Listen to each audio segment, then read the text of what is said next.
세계적으로 행복 지수가 높은 나라들이 있는데 그 행복 지수가 높은 나라들을 제가 소개를 해드리는데 5위가 뉴질랜드라고 합니다. 이 뉴질랜드가 헬스케어라고 하는 의료 서비스가 있는 나라로 여러 가지 관리를 받을 수 있다고 그래요.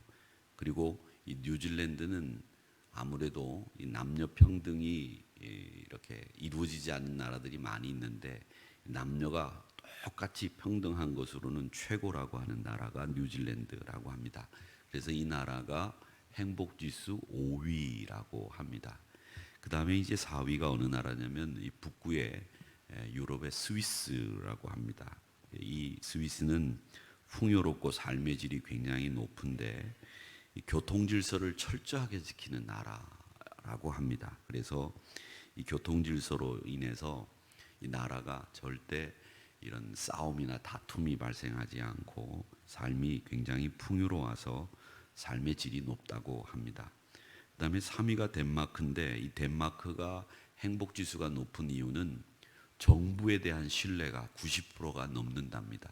그러니까 정부가 하는 일은 다 믿을 만한 일이다 이렇게 판단을 하는 덴마크 사람들이 이 정부 신뢰도로 인해서 살기 좋은 나라 3위라고 하는데 이 나라는 또 특히 다른 것보다도 이 직업의 차별이 없는 나라입니다. 그러니까 이 뭐 변호사나 의사나 뭐 이런 사람들이 대우받고 또 뭐 다른 허드렛 일하는 사람들이 무시당하는 이런 나라가 아니라 누구나 다 똑같이 어떤 직업을 가졌든지 일하는 사람들이라면 항상 다 존중받고 항상 다 거기에 걸맞는 사례를 받는 나라가 덴마크라고 합니다. 이 덴마크가 의외로 이 세계 디자인, 이 디자인을 다 이렇게 이끄는 나라가 덴마크라고 하는 나라입니다. 그래서 이 덴마크의 디자인은 세계적인 디자인으로 알려져 있어서 가구라든지 소품이라든지 이런 디자인은 덴마크 디자인이 세계적으로 또 유명한데 그 이유가 어떤 직업을 가졌든지 차별하지 않는 그 나라의 풍토가 그렇게 디자인의 강국을 만들었다 이렇게 이야기를 합니다. 그리고 덴마크 사람들은 누구나 거짓말을 하지 않는다고 합니다. 그래서 거짓말하지 않는 나라가 덴마크, 믿을만하다는 거죠. 그래서 나라도 신뢰도가 90% 이상인 나라라고 합니다. 2위가 핀란드인데 이 핀란드는 교육복지가 잘 돼 있어서 그 나라는 대학생들까지도 점심 식사, 저녁 식사까지 학교를 다니면 다 무료로 음식을 제공받는다고 합니다. 그래서 이 나라는 교육복지가 아주 잘 돼 있는 나라가 핀란드라고 하는 나라라고 합니다. 이 핀란드는 여러분이 아시는 것처럼 우리나라와도 굉장히 많이 관련이 있고 또 이 핀란드는 굉장히 억압받은 북구 나라들 가운데서도 억압받은 나라입니다. 그래서 외세 침략을 많이 받은 나라라 이 외세 침략을 많이 받은 우리 대한민국을 굉장히 많이 이해하는 나라이지요. 그래서 항공사도 이 피네어라고 하는 그 비행 항공사가 우리나라의 유럽에서는 IMF 이후에 제일 먼저 우리나라의 취향을 해가지고 유럽으로 가는 관광객들을 많이 데리고 갔던 나라라고 알려져 있습니다. 그러니까 어려울 때 우리를 가장 많이 도와준 나라가 핀란드입니다. 그다음에 1위가 어느 나라이냐인데 의외입니다. 1위는 어떤 나라가 이 행복지수가 제일 높은 나라냐면 방글라데시 옆에 있는 부탄이라는 나라가 행복지수 1위입니다. 우리 교회에 지금 출석하고 있는 그 방글라데시 대사 출신이었던 그 안성두 대사가 명예대사로 겸임했던 곳이 부탄이라고 합니다. 그런데 그 부탄이라는 나라가 굉장히 산악이 높은 지역에 있는 나라인데 이 나라가 조그만한 나라임에도 불구하고 이 나라 사람들이 행복지수가 꽤 높은 나라라고 알려져 있었는데 1위랍니다. 이 나라는 뭐가 또 특징이냐면 공공장소, 즉 우리처럼 예배를 드리는 일이라든지 혹은 관공서에 가는 일이라든지 혹은 우리가 사람들을 공식적으로 만나는 자리에는 항상 전통 의상을 입어야 한답니다. 그걸 입지 않으면 경우에 빠지는 의상이라고 생각해서 사람을 만나지 않는다고 하지요. 그리고 이 나라의 또 특징이 뭐냐면 이 나라 안에서는 담배를 누구도 피울 수 없답니다. 그래서 담배 피우는 분들은 그 나라에 살 수가 없습니다. 예, 그래서 이 부탄이라는 나라는 예수 믿게 하기에는 딱 좋은 나라다. 뭐 이렇게 얘기할 정도로 그 나라에는 담배 피는 사람이 없다. 이렇게 이야기를 합니다. 근데 1위에서부터 5위까지 제가 쭉 나라들을 소개해 드렸는데 이 나라들의 특징들을 보면 뭐 교육이 잘 돼 있다. 교통 질서를 잘 지킨다.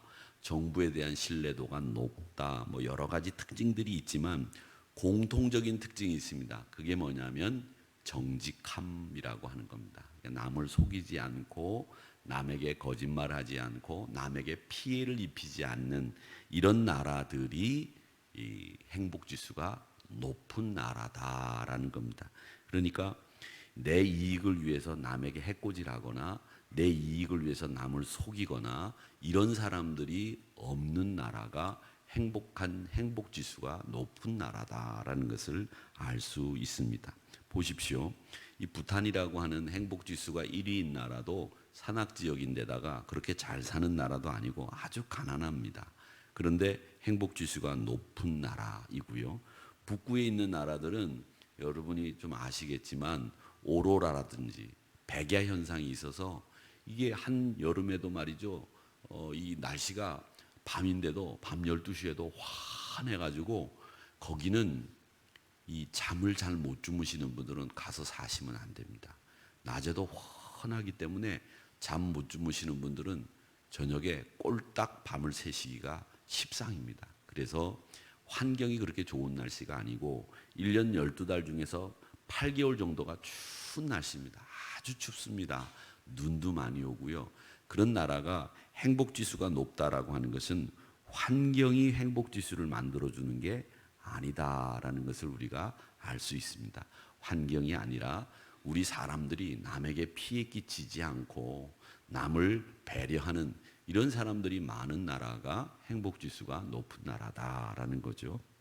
원래 그 일본 사람들이 말이죠. 남에게 피해를 안 입히려고 애를 쓰는 사람들인데 지금 우리나라에 가장 피해를 입힌 사람이 실질적으로 역사를 보면 일본입니다. 그래서 일본이라고 하는 나라는 우리 한국 분들이 일본 사람 이렇게 말한 적이 없어요. 거의. 저도 아직까지 일본 사람 안 하고 중국 사람 안 하고 뭐라고 하냐면 일본 죄송합니다. 이렇게 부르죠.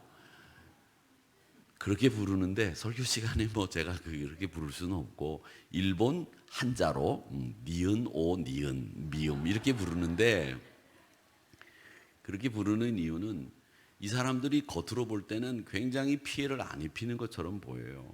굉장히 남에게 패기치는 것을 염려하는 것처럼 보이지만 우리 역사를 보면 우리에게 가장 많은 피해를 입힌 나라가 일본입니다. 여러분 아시죠?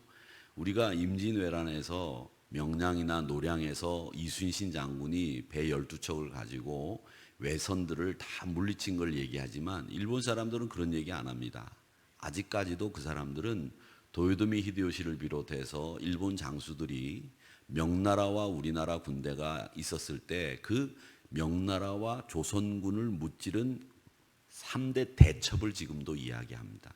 그 3대 대첩이 일어났던 곳이 어디냐면 벽제, 그리고 울산, 그리고 하나가 여수, 순천입니다. 이 세 군데에서 일본 왜군이 임진왜란 당시에 명나라군과 조선군을 격파해서 대첩을 이루었다고 자기네들은 그걸 자랑으로 여기고 여러분 오사카 성이라고 하는 것을 가보신 분들은 아시겠지만 거기가 도요토미 히데요시의 성입니다. 그 성이 왜 일본에서 가장 각광받고 있느냐 하면 일본 사람들은 아직까지도 임진왜란 그 임진왜란을 일으킨 것에 대해서 그 사람들은 자랑스럽게 생각하지 우리 대한민국 조선에 피해를 입혔던 것이라고 생각하지 않습니다. 다만 명나라를 치러 가기 위해서 길을 내달라고 했는데 길을 내두지 않은 까닭에 전쟁이 일어났다. 이렇게 이야기를 하는 사람들입니다. 여러분 아시죠? 구마모토 성에 가보면 일본 사람들이 임진왜란 때 들어와서 정유재란까지 들어와서 우리나라 사람 코와 귀를 베간 게 35,000개입니다.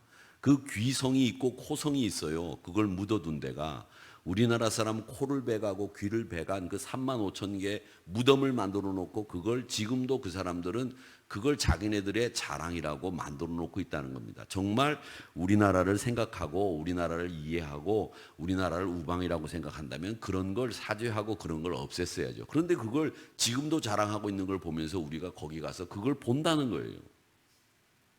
그걸 본다는 거예요. 그러니까 우리가 배알도 없이 지금까지 당했다 이런 생각을 하는 거고, 또 가끔 제가 조금 더 이 얘기를 더 나가서 보면 참 저 북쪽에 있는 뚱뚱한 젊은 양반 보면 참 안타까워요.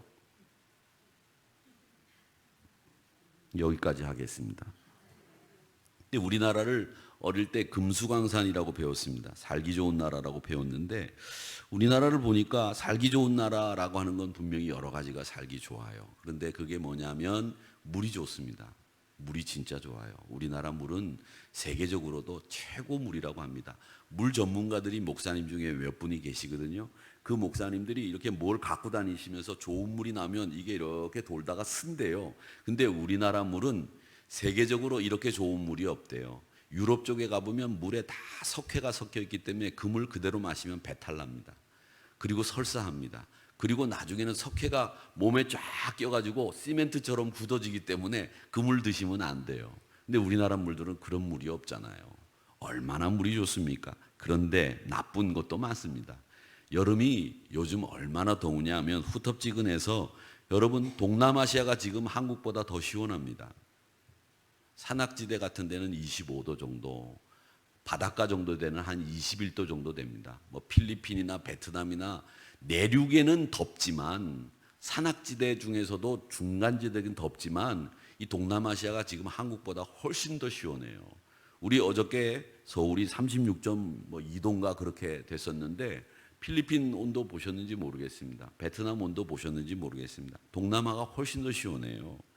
그러니까 우리나라가 이 금수강산이라고 하는 말이 맞나 이런 싶은 생각이 요즘에는 드는데 그야말로 찜통입니다.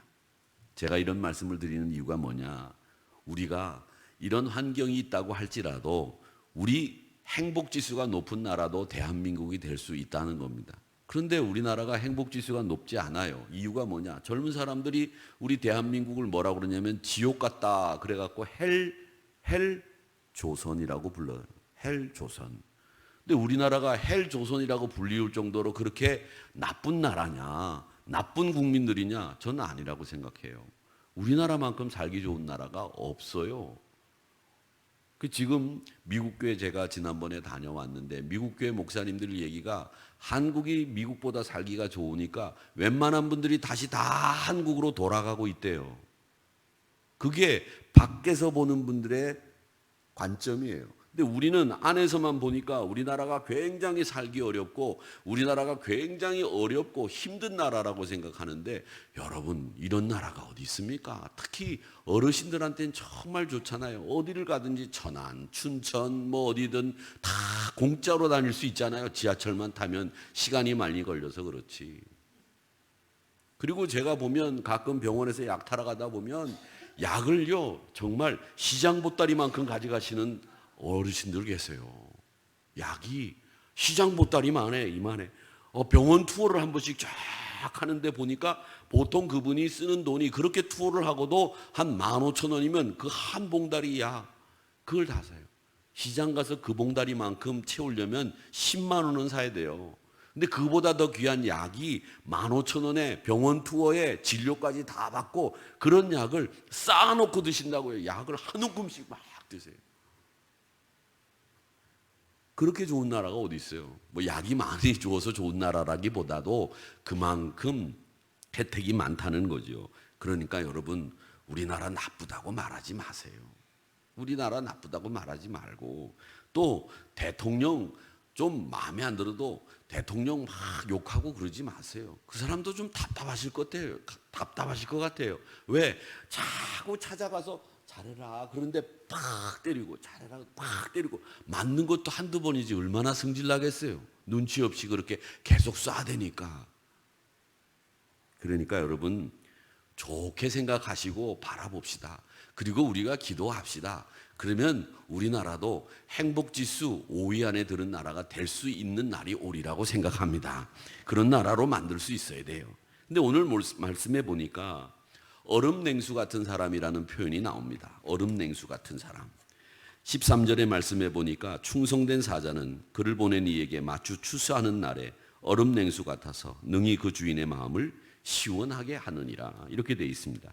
이 말씀은 3000년 전에 쓰여진 말씀입니다. 잠언이 3000년 전, 지금처럼 냉장고나 에어컨이 없던 시절이죠. 냉장고가 없어요. 사계절이 없고 이 팔레스타인, 이스라엘은 사계절 내내 더운 날씨이기 때문에 얼음을 구할 수가 없습니다. 그럼 얼음 냉수를 어떻게 마셨느냐? 기록에 의하면 솔로몬 왕은 저 북쪽에 레바논 쪽에 가면 높은 산들이 있습니다.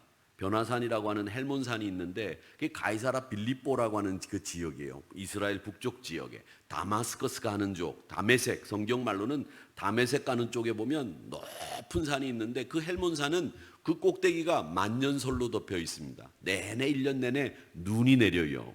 그 밑에는 굉장히 더워요. 그러니까 이 솔로몬이 이 헬몬산이나 레바논 쪽에 있는 높은 산에 있는 얼음을 캐다가 그걸 얼음 창고에다 넣어두었다가 여름에 그걸 음료수로 만들어서 먹었다고 합니다. 그러니까 그걸 먹어본 사람이니까 얼음 냉수를 아는 거예요. 보통 평민들은 얼음 냉수를 먹어볼 일이 없고 언감생신 먹을 수도 없습니다. 근데 솔로몬은 그런 걸 먹어봤기 때문에 추수할 때 힘들고 양털을 깎을 때 많은 일을 해야 되는 그 노동의 시간에 얼음 냉수를 먹어본 기억이 있는 거예요. 그래서 그 얼음 냉수를 이야기를 하는 겁니다.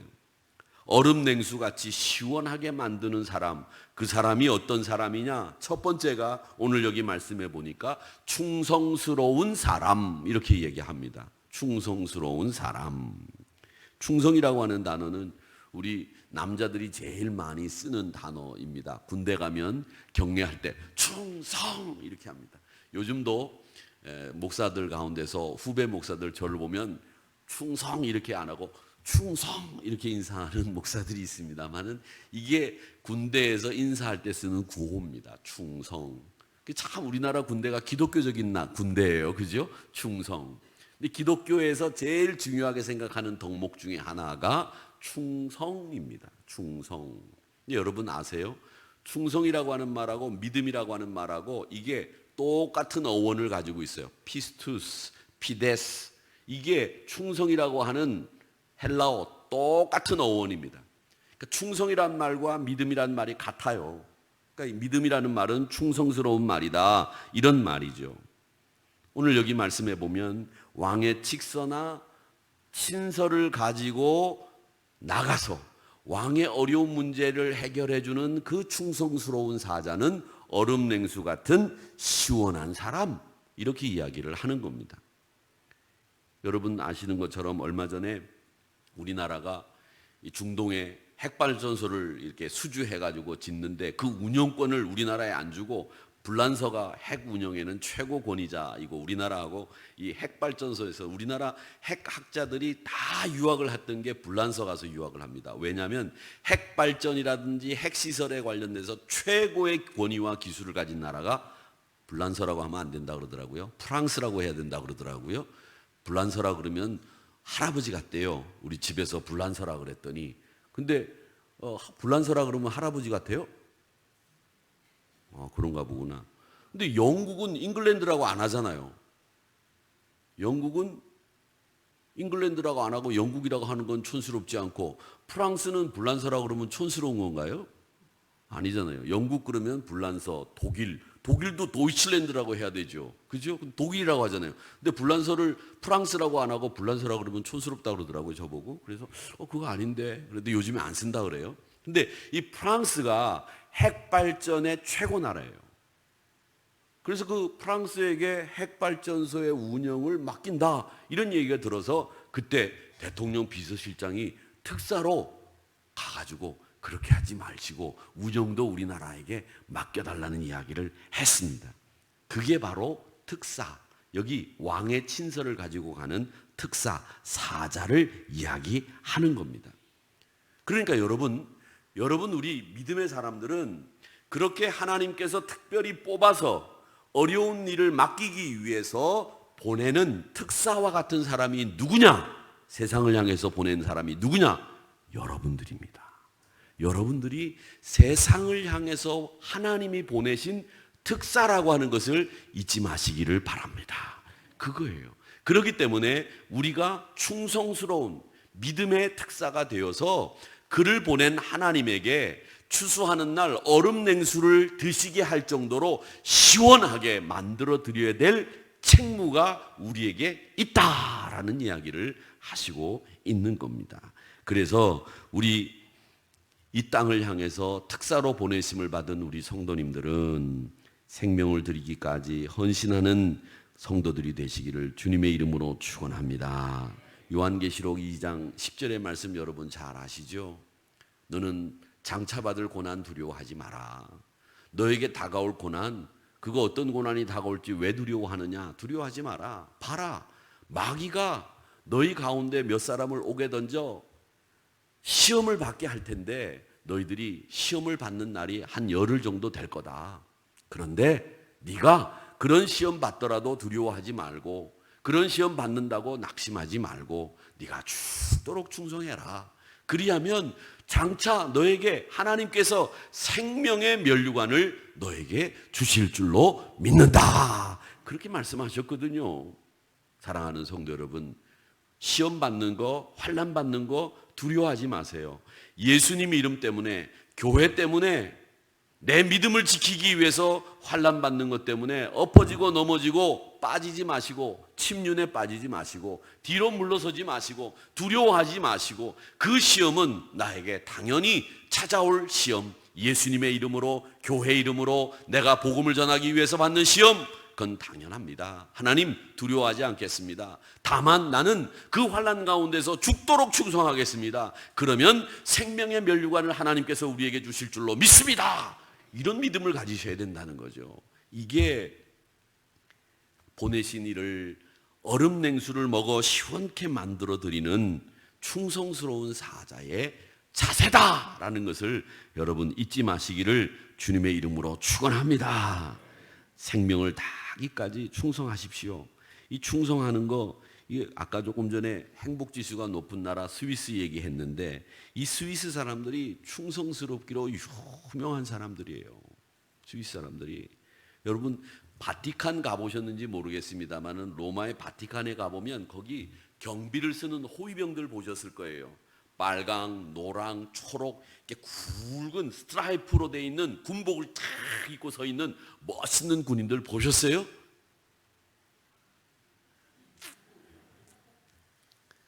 네. 나중에 사진으로라도 보세요. 그런 군인들인데 그 사람들이 다 스위스 사람들이에요. 다 로마에 사는, 이태리 로마 바티칸에 사는 사람들인데 그 친구들이 다 스위스 사람들이에요. 왜 스위스 사람들이냐? 그 스위스 사람인 이유가 있어요. 여러분 그 프랑스, 불란서라고 하면 안 되니까 프랑스라고 하는 나라, 거기 굉장히 호화롭게 사치스러운 왕이 있었습니다. 누구였느냐 하면 루이 16세라고 하는 왕이 있었습니다. 루이 16세 부인이 누구였느냐 하면 여러분 아세요? 마리 앙뚜아네트라고 하는 부인이 있었습니다. 근데 이 프랑스의 이 루이 16세가 백성들이 굶어 죽던, 백성들이 나자빠지던, 전염병이 돌던 신경을 안 쓰고 살았던 왕이 루이 16세 마리 앙뚜아네트. 이 마리 앙뚜아네트는 나중에 단두대에서 목이 잘려서 죽었죠. 이제 나중에 이제 루이 16세나 마리 앙뚜아네트 입장에서 쓴 글들을 보면 사실은 프랑스 혁명이 일어날 때 그 사람들을 본 시각이 잘못됐다 이렇게 이야기하시는 분들도 있어요. 이제 그 얘기는 나중에 하고, 그때 이 루이 16세가 시위대가, 프랑스 혁명이 일어나서 바스티유 감옥도 다 무너지고 시위대가 이제 왕국으로 쳐들어옵니다. 쳐들어오는데 그때 프랑스 호위병들은 다 도망갔어요. 자기 살려고. 이 시위대가 들어오면 자기가 다 죽게 생겼거든. 그런데 그 루이 16세 옆에 호위병으로 768명이 있었습니다. 768명의 호위병들이 있었는데 그 사람들이 스위스 용병들이었어요. 근데 이 사람들은 스위스 사람들이니까 루이 16세가 시위대가 오기 전에 불렀어요. 이리 오라고. 그래서 너희들은 이 혁명과 상관없으니까 너희들 집으로 돌아가라. 우리가 여기서 시위대를 막겠다. 루이 16세가 그렇게 얘기했어요. 오, 멋있잖아요. 그죠? 너희들 나 버리고 가면 죽어. 이렇게 얘기 안 하고 가라. 우리가 시위대를 막겠다. 그랬어요. 그런데 이 768명의 스위스 용병이 한 명도 루이 16세 곁을 안 떠나고 끝까지 지키다가 다 전사했어요. 그것이 유럽 사회에 퍼지면서 이 루이 16세를 지켜낸 그 신의를 지킨 충성스러운 이 스위스 용병들을 지금도 바티칸에서는 스위스 사람만 쓴다는 거예요. 그래서 스위스 사람들이 용병으로 여러 군데에 나가가지고 용병 역할을 하는데 그분들의 그 샐러리가 월급이 굉장히 셉니다. 그런데도 그 사람들의 충성스러움을 넘어설 사람들이 없다는 거죠. 이게 신인 거예요. 한번 내가 그렇게 하기로 했으면 끝까지 그렇게 하는 거죠. 충성을 다하는 거죠. 내가 이 사람을 지키기로 돈을 받고 물론 하는 거지만 약속했다고 하면 이걸 끝까지 지켜내는 거. 내가 믿음 안에서 지켜야 될 일들이 있다면, 말씀에 순종해야 될 일이 있다면 그걸 명분이 있고 분명히 하나님의 뜻이라면 지켜내는 거, 그게 신이요 충성이라고 하는 것을 이 스위스 사람들이 보여줬다는 겁니다. 여러분, 충성이라고 하는 건 그겁니다. 여러분들이 하나님 앞에서 직분을 받을 때, 여러분들이 예수님을 믿고 영접하고 뜨거운 감격이 있을 때 하나님 앞에 여러분들이 충성하겠다고 신의를 다하겠다고 다짐했던 것들은 어떤 상황이 와도 변하지 말아야 돼요. 그건 하나님과 약속한 거죠. 여러분이 누구에게 받은 명령이 아니고 하나님이 여러분에게 주신 명령이에요. 하나님이 여러분을 세상을 향해서 보내신 특사이기 때문에 그건 하나님의 명령 수행 차원에서 신의를, 충성을 지켜야 되는 거예요. 내 마음대로 바꾸는 거 아니에요. 그리고 얼음냉수 같은 사람은 어떤 사람이냐? 얼음냉수 같은 사람은 합당한 말을 하는 사람입니다. 9절 말씀을 한번 볼까요? 9절 뭐라고 되어 있느냐면, 너는 이웃과, 같이 한번 읽어보겠습니다. 시작. 너는 이웃과 다투거든 변론만 하고 남의 은밀한 일은 누설하지 말라. 아멘. 근데 우리는 어떻게 합니까? 누구랑 싸우잖아요. 누구랑 감정으로, 누구랑 무슨 문제가, 갈등이 생겨서 싸우면 그 사람의 약점을 다른 사람한테 쫙 얘기하잖아요. 그렇죠? 그렇게 해야 내가 속이 풀린 것 같아 생각해요. 그 사람하고 문제가 생기면 그 사람이 뭘 잘못하나 이것만 보잖아요. 그게 지금 이 말씀에 위배되는 일이라는 거예요. 남의 은밀한 일, 남의 사생활, 그걸 가지고 문제 삼지 말라는 거예요. 야, 누가 말이지 보니까 어떻다더라 저떻다더라.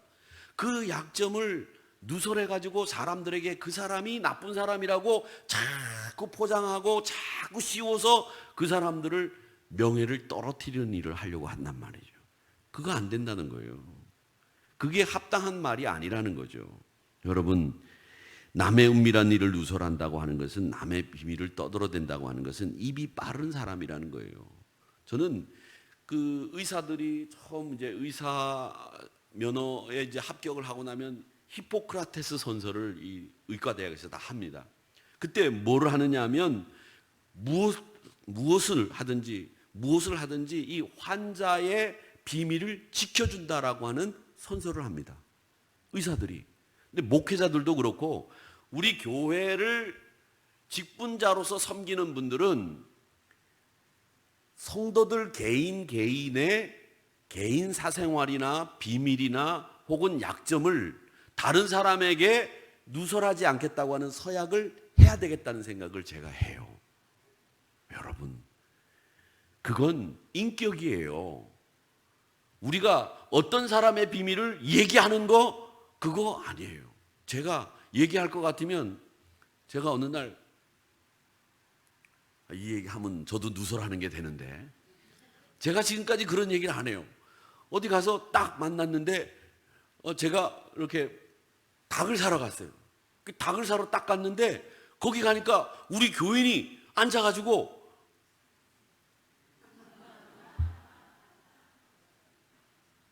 그 목사를 봤으니 얼마나 놀랬겠어. 깜짝 놀랐지. 그 시간에 목사가 거기로 올 줄 몰랐지. 근데 제가 이 얘기를 하는 것도 제가 이거 잘못한 거예요. 그런데 이 얘기를 하기 위해서 하는 거예요. 이 얘기 안 했어요. 누구에게도 얘기 안 했어요. 제가 처음 오늘 얘기하는 거예요. 왜? 목회자는 교인들이 어떤 일을 하든지 간에 그걸 잘못되는 걸 봤다고 합시다. 그걸 얘기하고 교회에 와서 교인들에게 얘기하는 게 맞느냐? 아니에요. 잘못된 거예요. 그 사람이 어떤 일을 하든지, 만약에 그러면 그 사람이 나한테 해코지했어, 나를 비방해, 나를 욕하고 다녀, 그러면 나도 너 가지고 있는 비밀 나도 떠들어 버린다. 떠들어? 다른 사람한테 얘기해? 그게 나쁜 거예요. 그게. 그런데 우리는 그게 나쁜 건 줄 모르고 당연하다고 생각하기 때문에 우리 사고방식을 바꿔야 돼요. 우리 인격이 그 정도밖에 돼서는 안 된다는 거예요. 왜 상대방이 나를 공격하면 내가 가지고 있는 약점을 터뜨려야 되냐고. 왜 상대방이 나쁘면 그걸 더 나쁘게 만들기 위해서 말을 만드냐고요. 여러분, 의사들이 히포크라테스 선서를 하는 것은 남의 일을 누설하는 태도는 결코 좋은 태도가 아닙니다. 남의 이야기를 하는 것은 그건 특별히 남의 비밀을 폭로해서 협박하고 그 사람의 인격에 삶에 손상을 주는 일은 절대 하지 말아야 돼요. 저는 이 말씀을 왜 드리느냐, 제가 어떤 성도님하고 대화를 하는 중에 그 성도님이 가지고 계신 계획을 얘기하시더라고요. 그런데 뭐라고 얘기하느냐면, 목사님, 이 이야기를 목사님만 하시고 다른 사람에게는 절대 얘기하지 마세요.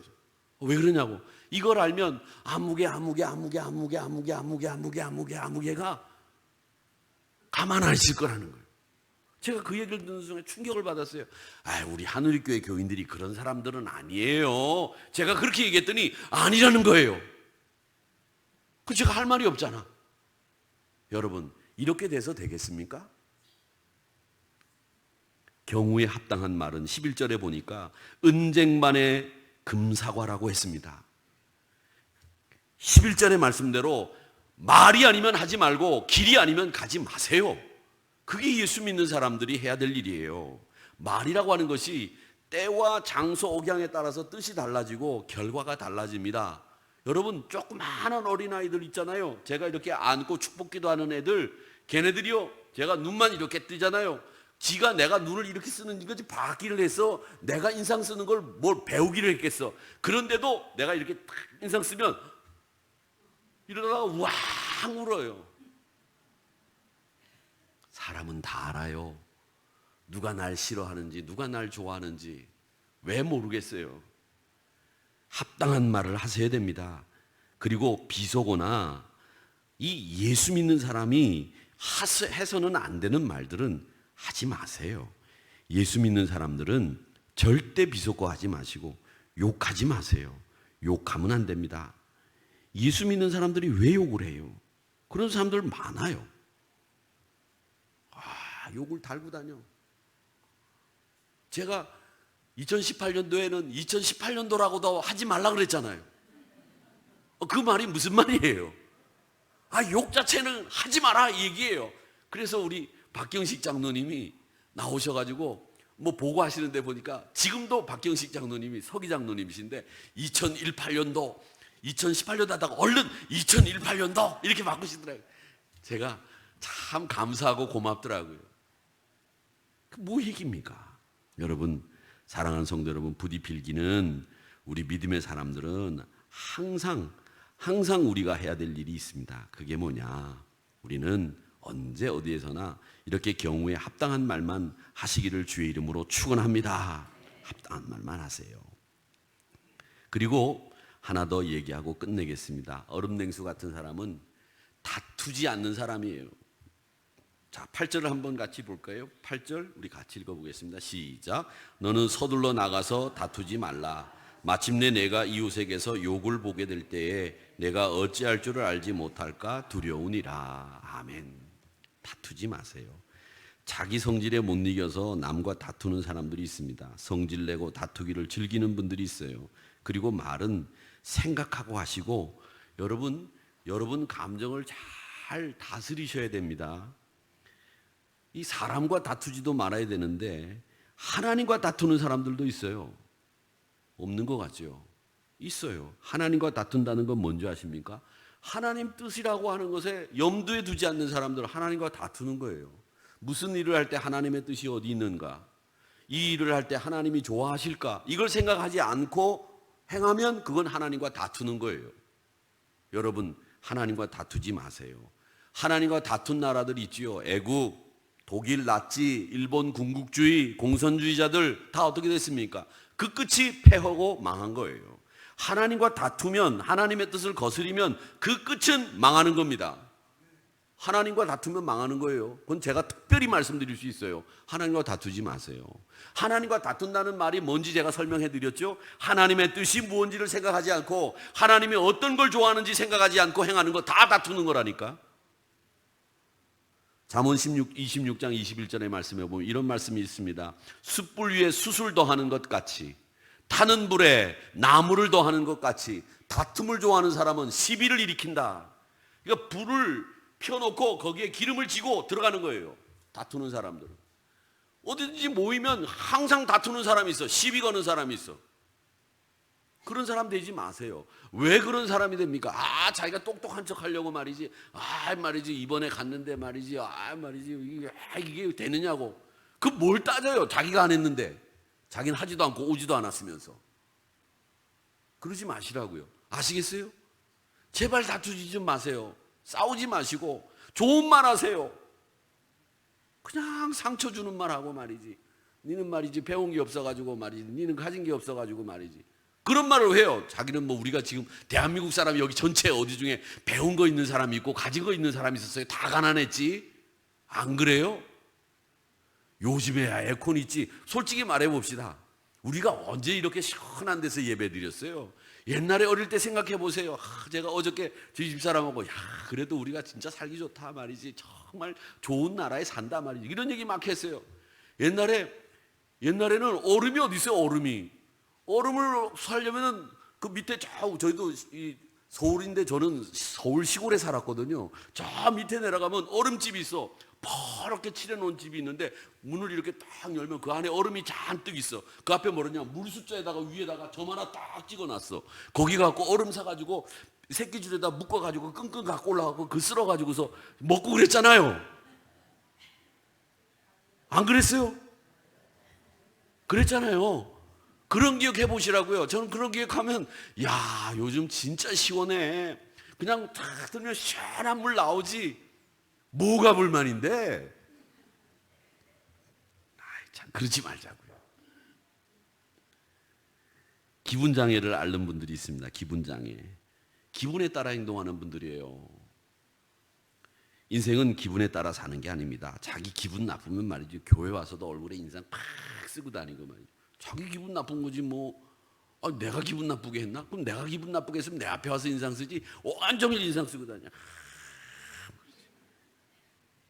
인격 장애예요. 그러지 마세요. 신앙적으로, 인격적으로 우리 구원받아야 됩니다. 신앙도 구원받아야 되지만 인격도 구원받아야 돼요. 우리 말도 구원받아야 돼요.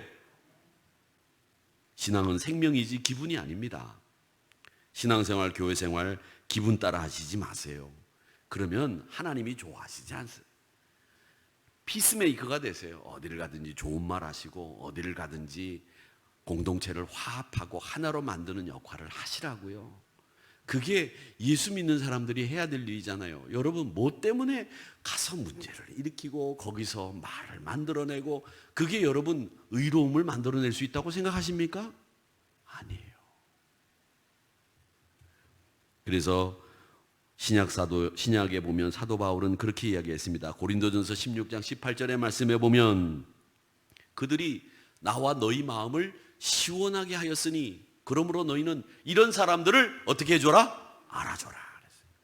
우리 한우리교회에서 사람들을 시원하게 해주시는 분들을 알아주시기를 축원합니다. 그 알아주시는 분들이 되셔야 됩니다. 그 알아주시는 분들이 누구냐? 이 앞에 보면은 스데바나가 나오고 부도나도, 아가이고 뭐 이런 사람들이 나옵니다. 이런 사람들이 사도 바울을 시원하게 해줬다는 거예요. 스데바나, 부도나도, 아가이고 이런 사람들이 온 걸 너무 좋아하는 거예요. 이런 사람들이 시원하게 해줬다는 겁니다. 그래서 이런 사람들은 주님의 마음에 맞춘 사람들이라고 하는 것을 아시고, 우리 사랑하는 성도 여러분, 무더운 날씨에 다른 사람들을 시원하게 만들어주는 여러분들이 되시기를 주의 이름으로 축원합니다. 충성스러운 사람 되시고, 합당한 말을 하시는 분들 되시고, 기분 따라 움직이지 마시고, 항상 사람들을 주님의 마음에 맞출 수 있도록 인도해 주시는 여러분들이 되시기를 주님의 이름으로 축원합니다. 그러니까 하나님의 마음에, 주님의 마음에 합당하게 맞추어주는 여러분들 되셔서, 누구에게나 시원한 여러분들이 되셔서 하늘 영광 드러내는 믿음의 성도들이 되시기를 축원합니다. 아버지 하나님,